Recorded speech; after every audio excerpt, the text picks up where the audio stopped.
Hello friends, welcome to Kannan info Tamil. நம்ம இன்னைக்கு என்ன டாபிக் பார்க்க போறோம் அப்படின்னா 3 முக்கியமான டிஃபென்ஸ் அப்டேட் இந்த வீடியோல பார்க்க போறோம். முதல் டிஃபென்ஸ் அப்டேட், 2016வது வருடம் இந்தியா பிரான்சிடமிருந்து ரஃபேல் போர் விமானங்களை வாங்குவதற்கு ஒரு ஒப்பந்தத்துல கையெழுத்திட்டாங்க. இந்த ஒப்பந்தத்தை செயல்பட விடாமல் தடுப்பதற்கு சீனா பல்வேறு சதி வேலைகள்ல ஈடுபட்டிருக்காங்க. தற்போது சீனாவின் சதி வேலைகள் வெளிவந்திருக்கு. சீனா எதற்காக இந்த ரஃபேல் போர் விமான ஒப்பந்தத்தை செயல்பட விடாமல் தடுப்பதற்கு முயற்சி செஞ்சிருக்காங்க?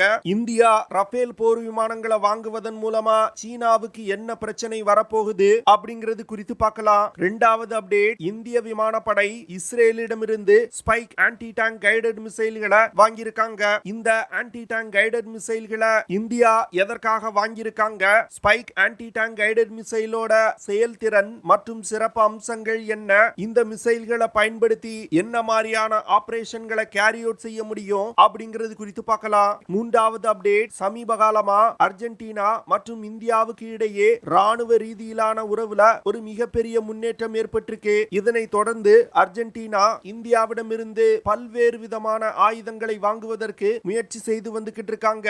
அதுல குறிப்பா பிரம்மோஸ் மற்றும் தேஜஸ் விமானங்களை வாங்குவதற்கு அர்ஜென்டினா முயற்சி செய்து வந்துகிட்டு இருக்காங்க. அர்ஜென்டினா எத்தனை தேஜஸ் விமானங்களை வாங்குவதற்கு முயற்சி செஞ்சுக்கிட்டு இருக்காங்க? தேஜஸ் விமானங்களை அர்ஜென்டினா வாங்குவதற்கு வாய்ப்பு இருக்கா அப்படிங்கிறது குறித்து நம்ம டீடைலா இந்த வீடியோல பார்க்கலாம். நம்ம சேனல்ல டிஃபென்ஸ் மற்றும் ஜியோபாலிட்டிக்ஸ் சம்பந்தமா தினம் ஒரு வீடியோ பப்ளிஷ் பண்ணிட்டு இருக்கோம். உங்களுக்கு நம்ம சேனல்ல பப்ளிஷ் ஆகக்கூடிய வீடியோஸ் பிடிச்சிருந்துச்சுன்னா சேனலை சப்ஸ்கிரைப் பண்ணி சப்போர்ட் பண்ணுங்க. நீங்க பண்ற ஒவ்வொரு சப்ஸ்கிரிப்ஷனும் எனக்கு அடுத்தடுத்த வீடியோஸ் போடுறதுக்கு ஒரு மோட்டிவேஷனா இருக்கும். இந்த வீடியோல நிறைய இன்ட்ரெஸ்டிங் ஃபேக்ட்ஸ் இருக்கு ஃப்ரெண்ட்ஸ். அதனால வீடியோவை ஸ்கிப் பண்ணாம கடைசி வரைக்கும் பாருங்க. ரஷ்யாவுக்கும் இந்தியாவுக்கும் பல வருடங்களா நல்ல ஒரு உறவு இருந்து வந்தது. ஆனா சமீப காலமா ரஷ்யா சீனாவுடன் ரொம்ப அதிகமா நெருக்கம் காட்டுறாங்க. அது மட்டும் இல்லாம மேற்கத்திய நாடுகளின் எதிர்ப்பை சமாளிப்பதற்கு சீனாவை பெருமளவு ரஷ்யா நம்பி இருக்காங்க. ஆனா சீனா இந்தியாவின் பிரதான எதிரி. சீனாவை சார்ந்து இல்லாத ஒரு ரஷ்யா இந்தியாவுக்கு ஒரு யுத்த நேரத்துல உதவி செய்வாங்க. ஆனா சீனாவை சார்ந்து இருக்கக்கூடிய ரஷ்யா இந்தியாவுக்கு உதவி செய்வாங்களா அப்படிங்கிறது ஒரு கேள்விக்குறிதான். ரஷ்யா அதிகமாக சீனாவுடன் நெருக்கம் காட்ட தொடங்கியதுமே இந்தியா ரஷ்யாவிடமிருந்து ஆயுதம் வாங்குவதை படிப்படியா குறைக்க ஆரம்பிச்சிட்டாங்க. சில வருடங்களுக்கு முன்பு இந்திய ராணுவத்தில் பயன்படுத்தப்படும் 85% ஆயுதங்கள் ரஷ்ய தயாரிப்பு ஆயுதங்களா இருந்துச்சு. ஆனா தற்போது 45% இந்தியா குறைச்சிருக்காங்க. இதற்கு முக்கிய காரணம் ரஷ்யா சீனாவுடன் அதிக நெருக்கம் காட்டுவதுதான். அந்த வகையில 2016வது வருடம் இந்தியா பிரான்சுடன் ஒரு சரித்திர முக்கியத்துவம் வாய்ந்த ஒரு ஒப்பந்தத்துல கையெழுத்திட்டாங்க. அதாவது 36 ரஃபேல் போர் விமானங்களை வாங்குவதற்கு இரு நாடுகளுக்கும் இடையே ஒப்பந்தம் கையெழுத்திடப்பட்டது. இந்த ஒப்பந்தம் இந்திய விமானப்படையின் வலிமையை பல மடங்கு அதிகரிக்கும் அப்படின்னு நிறைய டிஃபென்ஸ் எக்ஸ்பர்ட் சொன்னாங்க. இந்த சூழ்நிலையில தான் சீனா இரு நாடுகளுக்கும் இடையிலான இந்த ஒப்பந்தத்தை செயல்பட விடாமல் தடுப்பதற்கு பல்வேறு சதி வேலைகள்ல ஈடுபட்டிருக்காங்க. அதுவும் குறிப்பா இந்திய ஊடகங்களுக்கு பணம் கொடுத்து இந்தியா மற்றும் பிரான்சுக்கு இடையிலான ரஃபேல் போர் விமான ஒப்பந்தம் குறித்து அவதூறான செய்திகளை பரப்புவதற்கு சீனா முயற்சி செஞ்சிருக்காங்க. ரஃபேல் போர் விமானத்திற்கு எதிரான சீனாவின் சதி வேலைகள் தற்போது வெளிவந்திருக்கு. அதாவது அமெரிக்காவின் நியூயார்க் டைம்ஸ் பத்திரிகை சீனா கட்டுப்பாட்டுல பல்வேறு ஊடகங்களை வச்சிருக்கதா சொல்லியிருக்காங்க.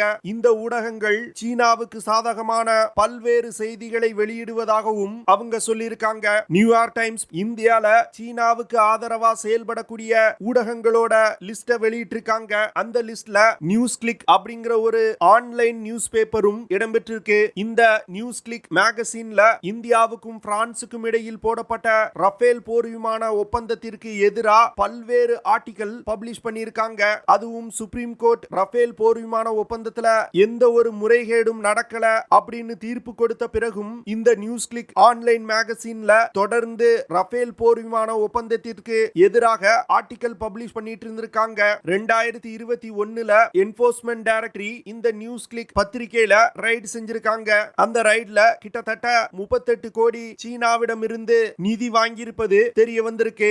நியூஸ் கிளிக் ஆன்லைன் மேகசின் போன்று இந்தியால செயல்படக்கூடிய பல்வேறு செய்தி ஊடகங்களுக்கு சீனா பெருமளவுல நிதி உதவி செய்து ரஃபேல் போர் விமான ஒப்பந்தத்திற்கு எதிராக பல்வேறு விதமான ஆர்டிகல்ஸ் பப்ளிஷ் பண்ண வச்சிருக்காங்க.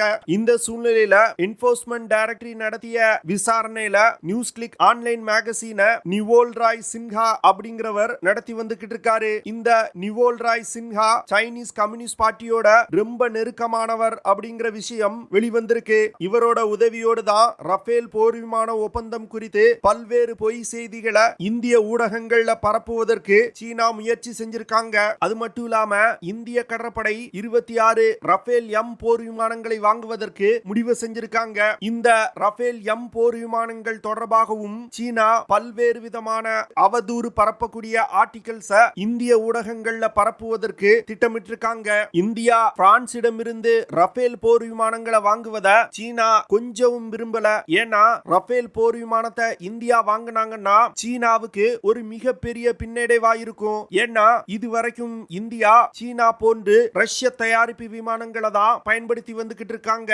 இப்போ இந்தியா பிரான்சிடமிருந்து ரஷ்ய தயாரிப்பு விமானங்களை விட அதிக செயல்திறன் கொண்ட ரஃபேல் போர் விமானங்களை வாங்கினாங்கன்னா இந்திய விமானப்படைக்கு அது ஒரு மிகப்பெரிய அட்வான்டேஜா இருக்கும். ஒரு யுத்த நேரத்துல ரஃபேல் போர் விமானங்கள்னால சீன விமானப்படைக்கு எதிராக மிக சிறப்பா செயல்பட முடியும். இதை மனதில் வைத்துதான் சீனா இந்தியா மற்றும் பிரான்சுக்கும் இடையில் போடப்பட்ட ரஃபேல் போர் விமான ஒப்பந்தத்தை செயல்பட விடாமல் தடுப்பதற்கு பல்வேறு முயற்சிகளை செஞ்சிருக்காங்க. என்ன பொறுத்தமட்டில் இது போன்று தேசத்தின் நலனுக்கு எதிராக செயல்படக்கூடிய செய்தி ஊடகங்களை இந்தியால தடை செய்யணும். அப்பதான் ஃபியூச்சர்ல இந்தியாவின் நலனுக்கு எதிரா இது போன்ற ஆர்டிகல்ஸ் பப்ளிஷ் செய்ய மாட்டாங்க.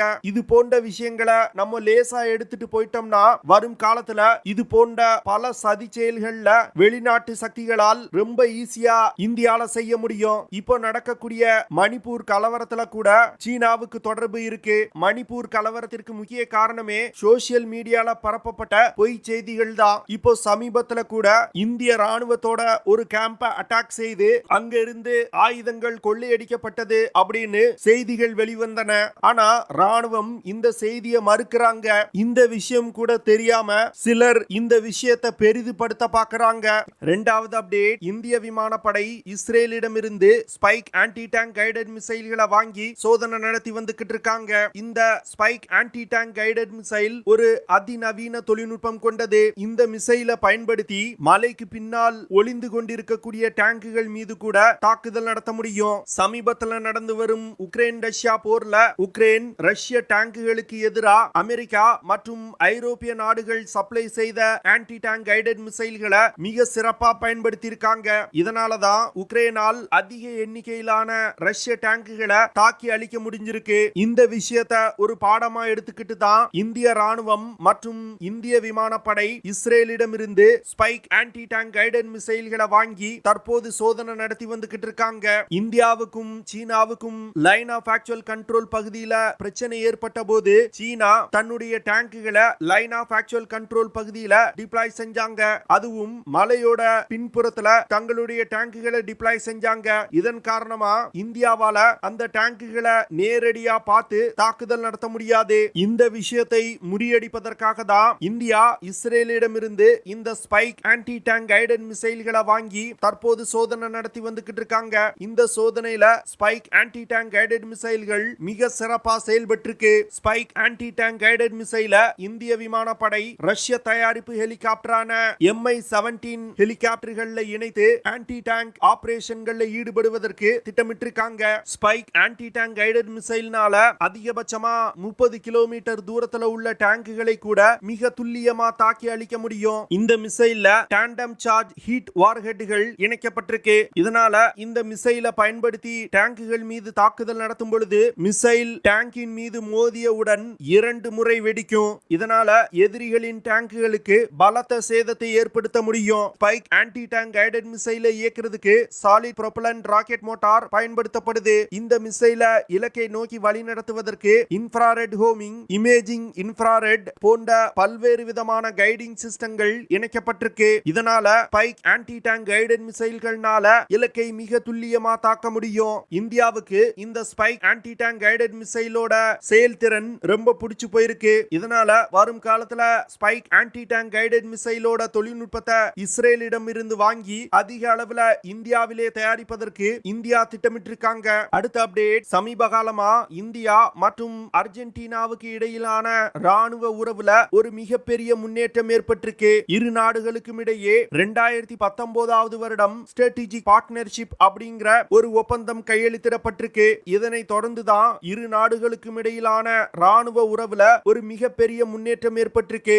சமீபத்துல அர்ஜென்டினாவுடைய அம்பாசிடர் ஒரு பேட்டி கொடுத்திருந்தாரு. அந்த பேட்டியில அர்ஜென்டினா இந்தியாவிடமிருந்து தேஜஸ் ஃபைட்டர் ஜெட் விமானங்கள், பிரம்மோஸ் மிசைல்கள் மட்டும் வாங்குவதற்கு முயற்சி செய்யல, இந்தியாவிடமிருந்து பல்வேறு விதமான ஆயுதங்களை வாங்குவதற்கான பேச்சுவார்த்தைகள்ல ஈடுபட்டிருப்பதா அவர் சொல்லியிருக்காரு. சமீபத்துல அர்ஜென்டினாவை சேர்ந்த ராணுவ அதிகாரிகள் இந்தியாவுக்கு ஒரு சுற்றுப்பயணம் வந்திருந்தாங்க. அந்த சுற்றுப்பயணத்தின் போது இந்தியா தன்னுடைய பிரசாந்த் லைட் காம்பேக்ட் ஹெலிகாப்டர்கள், தேஜஸ் போர் விமானம், பிரம்மோஸ் மிசைல்ஸ் போன்ற பல்வேறு விதமான ஆயுதங்களை அவங்களுக்கு காட்சிப்படுத்தி இருந்தாங்க. அது மட்டும் இல்லாம இந்தியாவின் தேஜஸ் விமானத்துல அர்ஜென்டினா விமானிகள் பறந்தாங்க.